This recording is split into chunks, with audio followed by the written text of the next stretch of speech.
बच्चों, आपकी पाठ्य पुस्तक का यह पेज ध्यान से देखो। इसमें हमें कोण देखना है।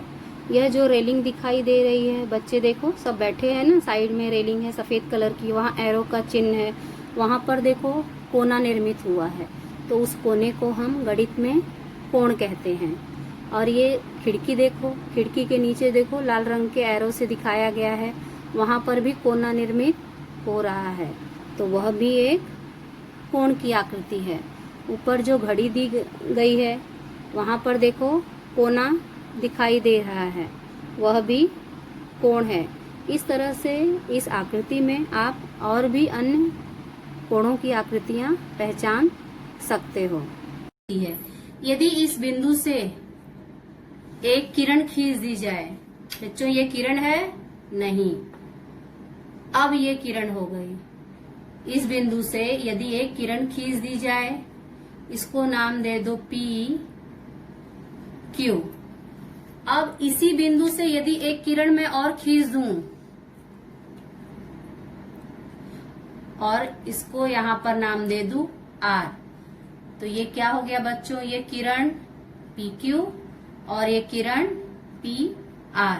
ये दोनों किरणें एक ही बिंदु से प्रारंभ हो रही हैं, अर्थात इस बिंदु से प्रारंभ होकर जब ये आगे बढ़ रही हैं तो इन दोनों किरणों के मध्य में आपको कुछ खुला हुआ स्थान दिख रहा है। तो इन दोनों किरणों के झुकाव को हम कोण कहते हैं। और बच्चों, हम दूसरी भाषा में यदि इसको जानना चाहें तो कोण यह शब्द लैटिन भाषा के शब्द कॉर्नर से उत्पन्न हुआ है, और कॉर्नर का अर्थ होता है कोना, और इसी कोना को हम भूमिति की भाषा में कहते हैं कोण। तो कोण की क्या परिभाषा हो गई बच्चों, उभयनिष्ठ प्रारंभिक बिंदु वाली दो किरणों से एक कोण बनता है। उभयनिष्ठ प्रारंभिक बिंदु वाली दो किरणों से एक कोण बनता है। और ये जो उभयनिष्ठ प्रारंभिक बिंदु होते हैं, ये कोण का भी शीर्ष बिंदु होता है।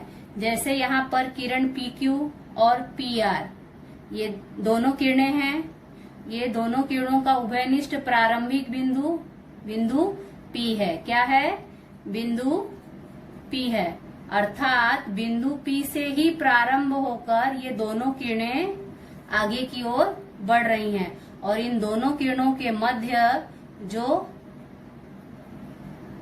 झुकाव दिख रहा है, उसी झुकाव को ही बच्चों हम कोण कहते हैं। बच्चों, दो किरणों के बीच के झुकाव को कोण कहते हैं। अब हम जानेंगे कोण के घटक। जिस बिंदु से ये दोनों किरणें प्रारंभ होती हैं वह है बिंदु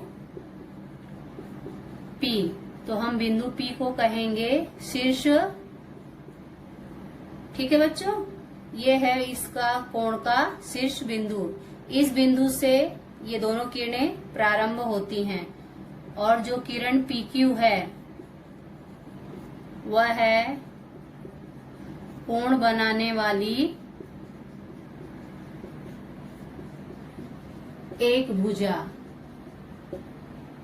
और किरण PR कोण बनाने वाली दूसरी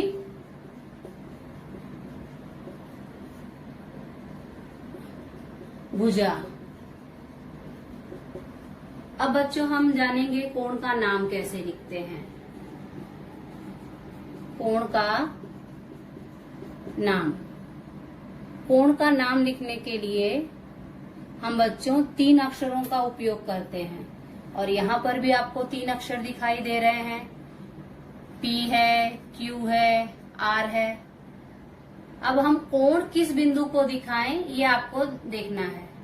तो जो बच्चों, इस कोण का जो शीर्ष होता है, कोना तो वहीं बन रहा है, इसके लिए कोण को दिखाने के लिए हम बिंदु P को बीच में लिखेंगे। और बच्चों ये जो चिन्ह है, ये जो प्रतीक है, ये कोण का प्रतीक है। तो इस चिन्ह का उपयोग करके हम कोण का नाम लिखते हैं। तो कोण का नाम होगा QPR। तो बच्चों जिस कोण के बारे में हमको बताना है वह अक्षर बीच में आना चाहिए, या इसको हम लिख सकते हैं कोण RPQ।